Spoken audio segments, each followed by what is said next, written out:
Welcome to my channel. आज आप सब किसी को मैट्रिक क्लास के हिंदी के गद्य भाग का पाठ नंबर 1 जिस पाठ का नाम श्रम विभाजन और जाति प्रथा है, इसके व्याख्या को बताया जाएगा।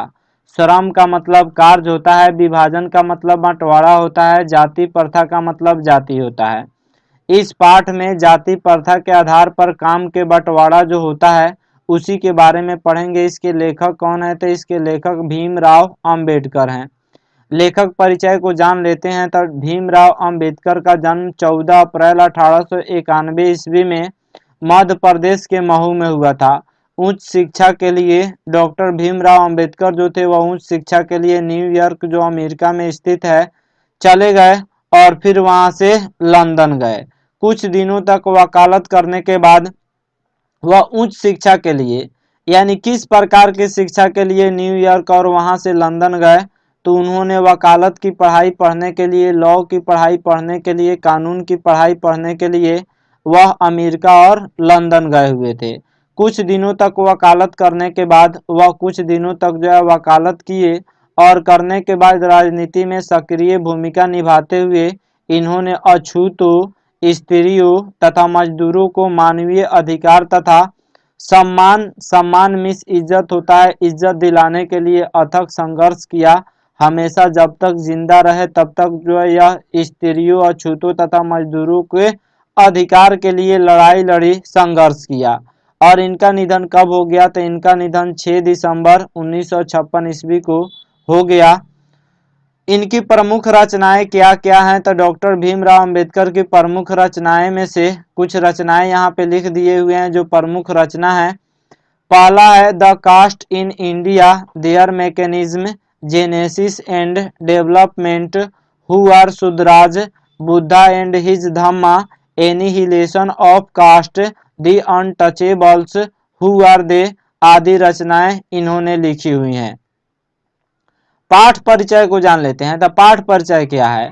तो प्रस्तुत पाठ श्रम विभाजन और जाति प्रथा लेखक के विख्यात भाषण annihilation of caste. Annihilation of caste जो है यह एक भाषण का नाम है और यह भाषण कहाँ दे रहे थे? तो यह भाषण पाकिस्तान के लाहौर में इस भाषण को डॉक्टर भीमराव अंबेडकर दे रहे थे और उसी भाषण का एक अंश है, एक पार्ट है, एक टुकड़ा है। इस आलेख के माध्यम से लोगों में मानवीयता, सामाजिक सद्भावना, समरसता का मतलब भाईचारा होता है, यानी एकता इसी को कहा जाता है, जैसे मानवीय गुणों का विकास करने का प्रयत्न किया गया है।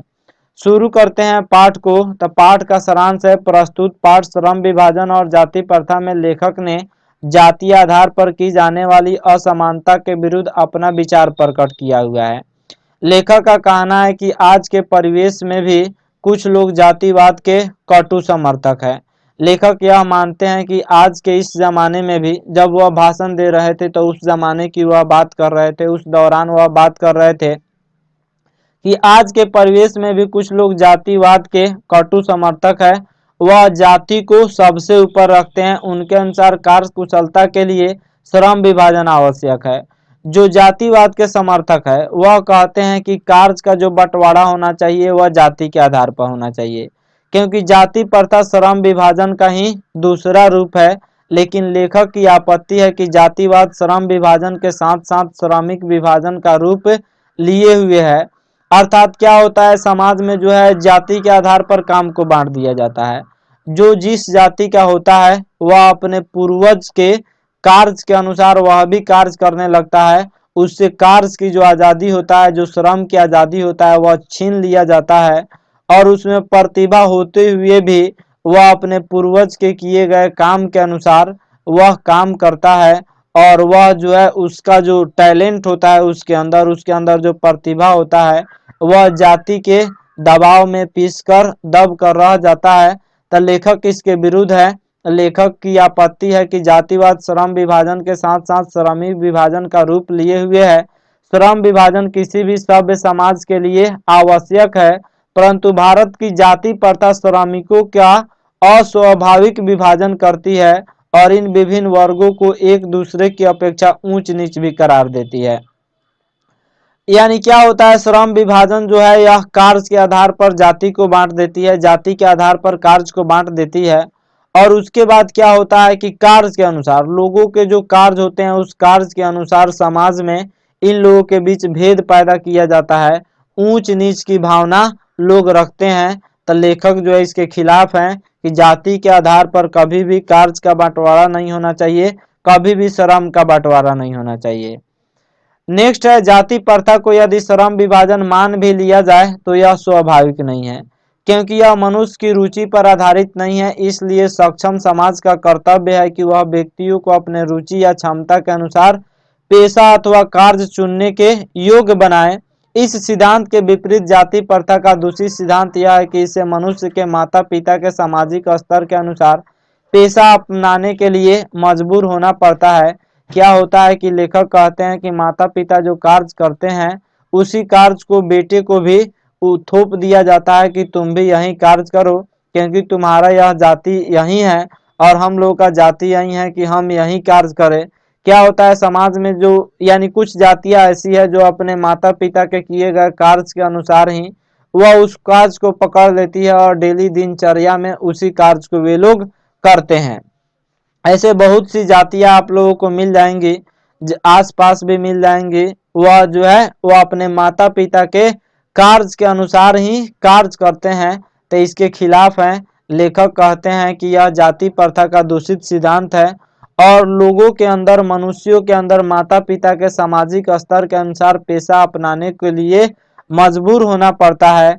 अगर कोई छोटी जाति का जो अगर लड़का हो या कोई भी पुरुष हो और अगर वह ऊंची जाति के कार्य करता है तो यह जो है समाज में जो है उसकी अवहेलना होती है, उसकी उपेक्षा की जाती है।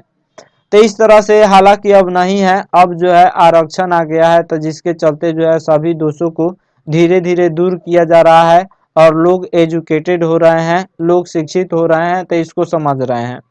लेकिन यहाँ से 100 साल पहले जो है जाति प्रथा बहुत ज़्यादा डिस्क्रिमिनेशन फेस करना पड़ता था। बहुत ज़्यादा जो है SC ST कैटेगरी के लोगों को भेदभाव जो है वह फेस करना पड़ता था, जिसके कारण जो है डॉक्टर भीमराव अंबेडकर ने इस भेदभाव को मिटाने में एक महत्वपूर्ण भूमिका निभाया हुआ है और वह जीवन भर अछूतों, स्त्रियों और जो कमजोर लोग थे उनके जुल्म के खिलाफ इन्होंने आवाज उठाया हुआ है। जाति प्रथा पेशे का दोषपूर्ण निर्धारण ही नहीं करती बल्कि जीवन भर के लिए मनुष्य को एक ही पेशे में बांध भी देती है। इसके कारण यदि किसी उद्योग, धंधे या तकनीक में परिवर्तन हो जाता है तो लोगों को भूखे मरने के अलावा कोई चारा नहीं रह जाता है, क्योंकि खास पेशे में बंधे होने के कारण वह बेरोजगार हो जाता है। क्या होता है, कोई कार्य करता है तो वह हाथों से कार्य करता है, जिसके चलते अगर बड़े पैमाने पर उद्योग धंधे आ जाते हैं और टेक्नोलॉजी आ जाता है, जिसके चलते जो है वह सस्ते दरों में सामान को बेचने लगता है, जिसके चलते लोगों में भूखे मरने के अलावा कोई चारा नहीं होता है, वे लोग बेरोजगार हो जाते हैं। वे एक खास पेशे से जुड़े हुए होते हैं जिसके कारण वह बेरोजगार हो जाते हैं और भूखे मरने लगते हैं। लेखक आगे कहते हैं, जाति प्रथा से किया गया श्रम विभाजन किसी की स्वेच्छा पर निर्भर नहीं होता, जिसके कारण लोग निर्धारित कार्य को अरुचि के साथ विवशतावश करते हैं। लेखक कहते हैं जाति प्रथा जो है यह लोगों के कार्य को निर्धारित कर देती है और लोगों को उसमें रुचि नहीं भी होती है, फिर भी वे लोग विवश होकर उस कार्य को करते हैं। इस प्रकार जाति प्रथा व्यक्ति की स्वाभाविक प्रेरणा, रुचि व आत्मशक्ति को दबाकर उन्हें स्वाभाविक नियमों में जकड़कर निष्क्रिय बना देती है।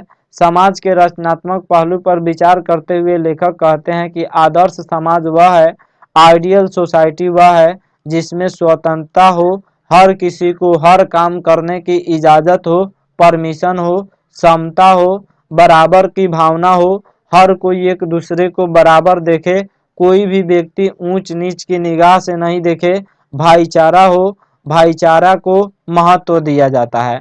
लेखक का मानना है कि आदर्श समाज वह है जिसमें स्वतंत्रता होनी चाहिए, समता होनी चाहिए और भाईचारा होना चाहिए, और भाईचारा को महत्व जहां दिया जाता है वही आदर्श समाज है। आशा करता हूं यह वीडियो आप सब किसी को अच्छा लगा होगा। हमारे चैनल को सब्सक्राइब करें इस वीडियो को लाइक करें और अधिक से अधिक शेयर करें तथा वीडियो कैसे लगा यह कमेंट बॉक्स में ज़रूर बताएं। Thank you watching my video.